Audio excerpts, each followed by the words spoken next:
You don't have to understand all of them, and you just have to understand the ones that you're thinking about getting in, and you can do it if you just, nobody will do it for you. You can't read, in my view, you can't read Wall Street reports and get anything out of them. You have to do it yourself and get your arms around it. I don't think we've ever gotten an idea, in 40 years from a Wall Street report, but we've gotten a lot of ideas from annual reports. Charlie?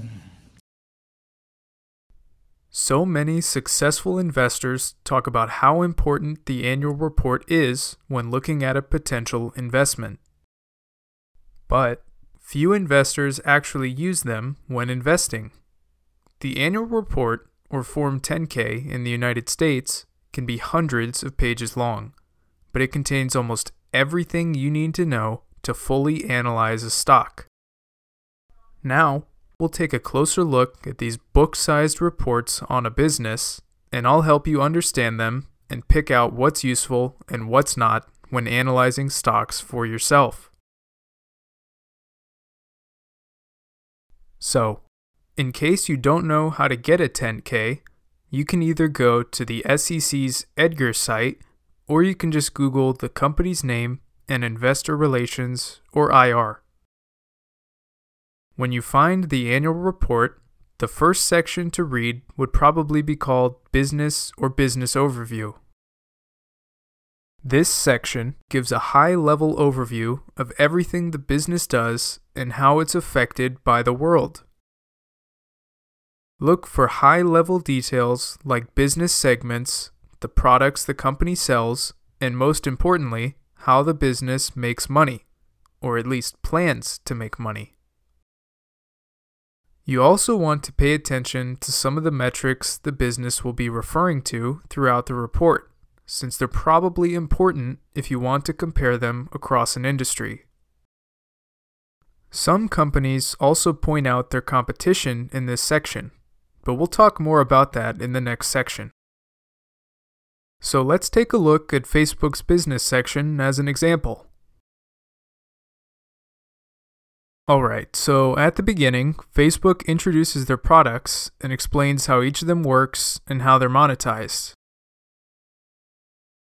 They also list several of their competitors in the next part, which is pretty useful if you want to find other companies to compare certain metrics. The next parts aren't super important since they just explain how important Facebook's human capital is and how they've had legal problems in the past and they'll probably have more again in the future.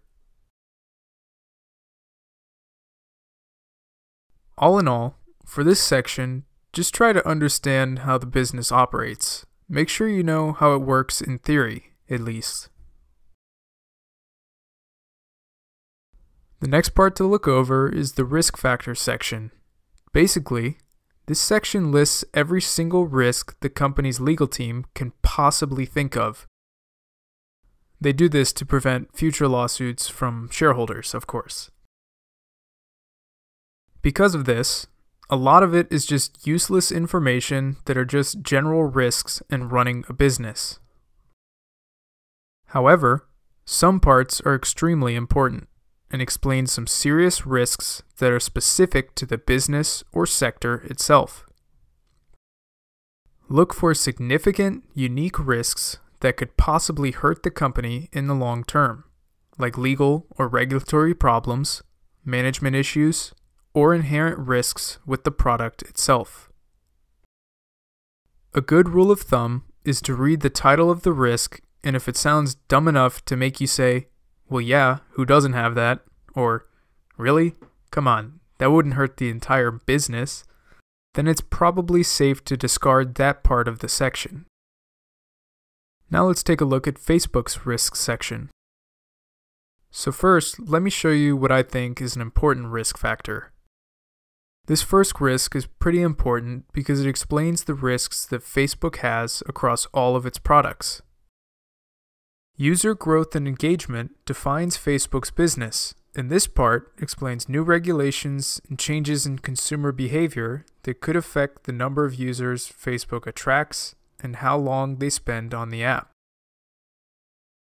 Another example of an important risk factor is the risk that Facebook doesn't control the third-party services that their users access.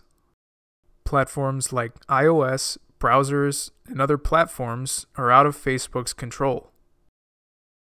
For instance, Facebook is expecting that Apple's new privacy changes on iOS will affect their marketing revenue since users can opt out of data tracking.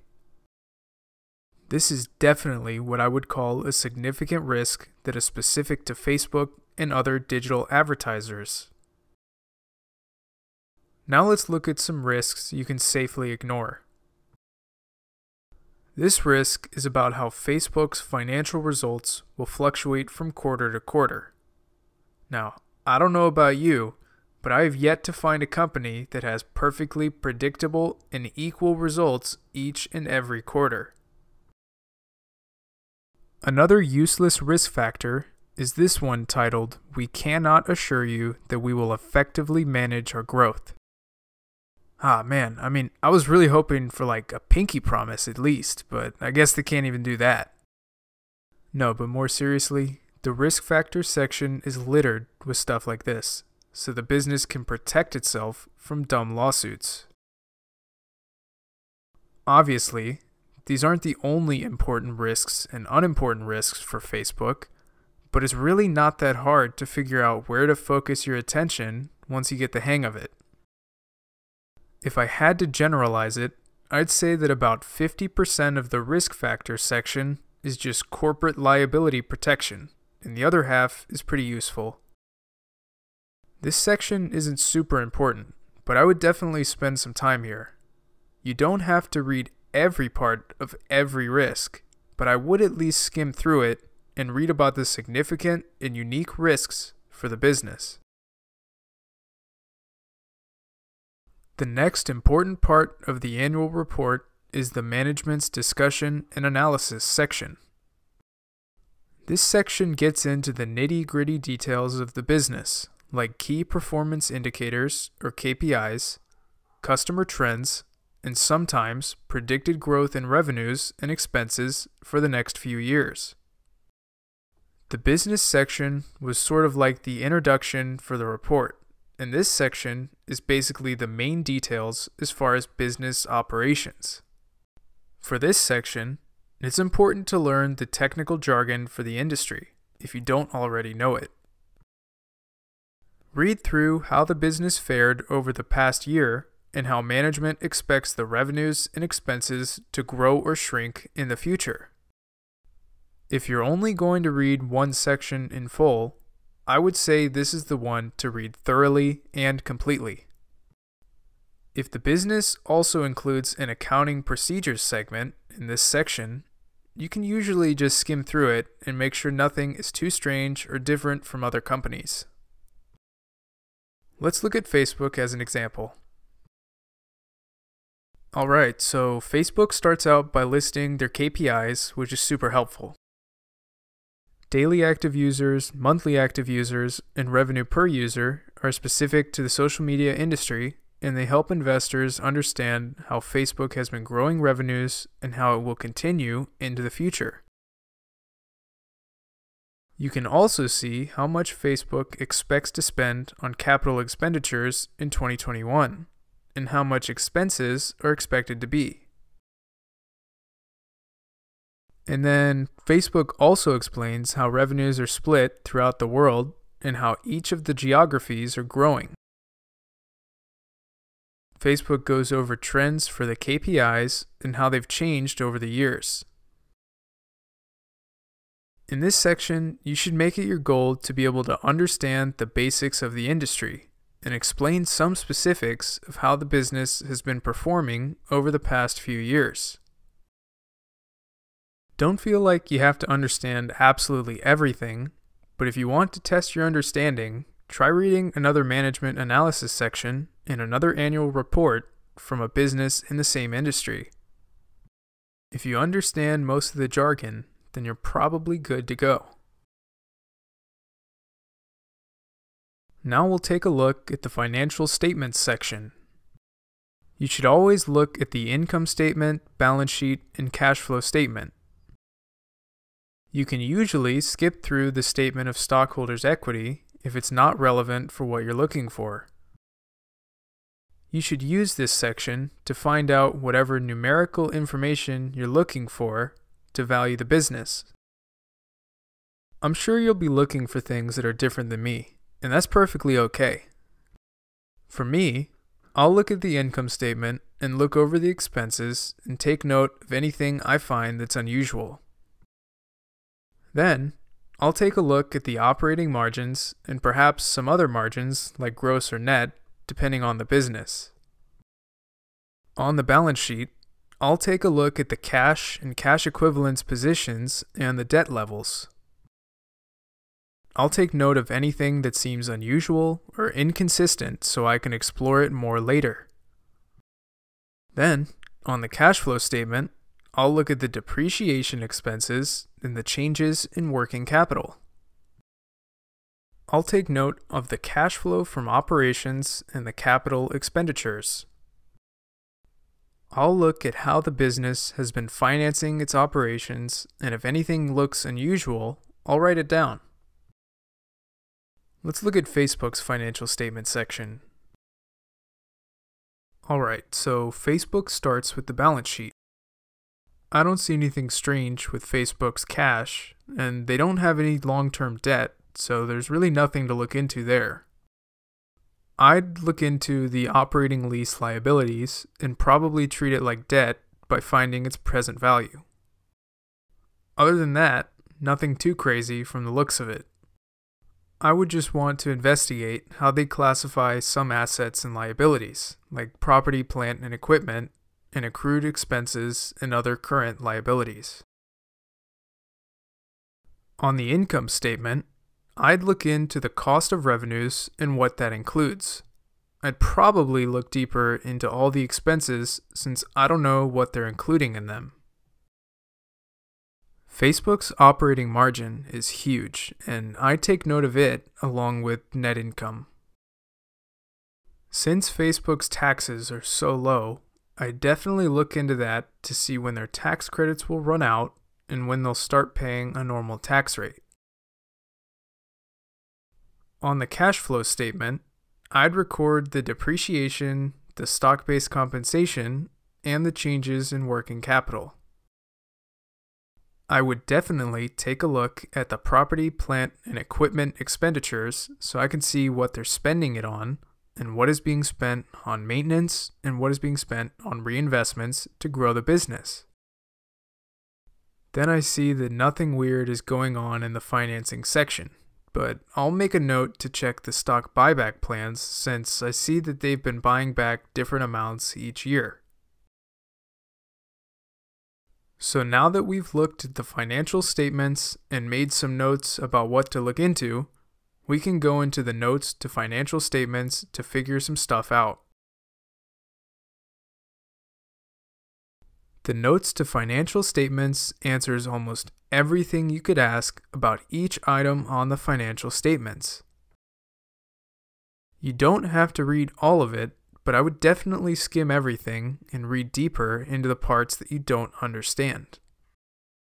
You don't have to go into the complex stuff like swaps and contracts that hedge risks for the business, but I would pay attention to the stuff that makes up a large dollar value compared to everything else and the stuff that's super important to understand the business. For every business, I'd look into how the business recognizes revenue, receivables, and accounts payable. I'd also check the tax rates and the depreciation and amortization schedules for items on the balance sheet. Of course, you should read about everything you took notes on and write the answers to your own questions to help you value the business. Let's take a look at some of Facebook's notes. So for Facebook, I would read the details about all of the revenues and expenses. I'd also look at the operating leases and compute the present value to treat it like debt. I'd look at the share repurchase program and see that $25 billion has been authorized for buybacks, so that's certain to continue into the future. Then I'd look at the income taxes and see that most of their tax breaks comes from research and development, so it's probably likely that the effective tax rate will remain low for the foreseeable future. Once you've answered all of your questions, that's pretty much all you need to read from the annual report. The rest is usually like legal documents and will probably make you pass out from boredom before you finish it. But if you want to read it, go for it. I've never found the bylaws and legal docs to have any value for evaluation, but be my guest. Now that we've seen what an annual report has in it, it's important to talk about what an annual report doesn't usually have in it and how it can misinform you.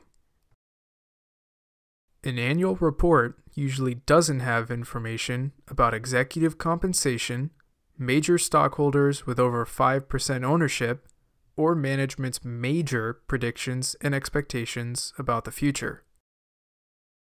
For these, you'll have to look at the proxy statement and listen to calls with analysts, but that's a whole other topic for another video. It's also important to think about what an annual report is trying to do for the business. Of course, it's a legal requirement, and it includes information to protect the business from potential lawsuits and other problems, but it's also a sales document. Think about it. Management is incentivized to paint a pretty picture about the business wherever they can, because the more people that view the business positively, the more the stock will be bought, and the more money management will make from stock price increases through stock-based compensation. The same thing is true with proxy statements, and is certainly true with analyst calls and investor presentations. So just be mindful that you'll always be reading and analyzing a biased document. But if you think for yourself and make your own conclusions, you'll be on the right track to invest like some of the greatest investors of all time. I hope this helped. Please leave a like and subscribe if you want more like this. How do you analyze a potential investment? Let me know in the comments, and I'll see you again next time.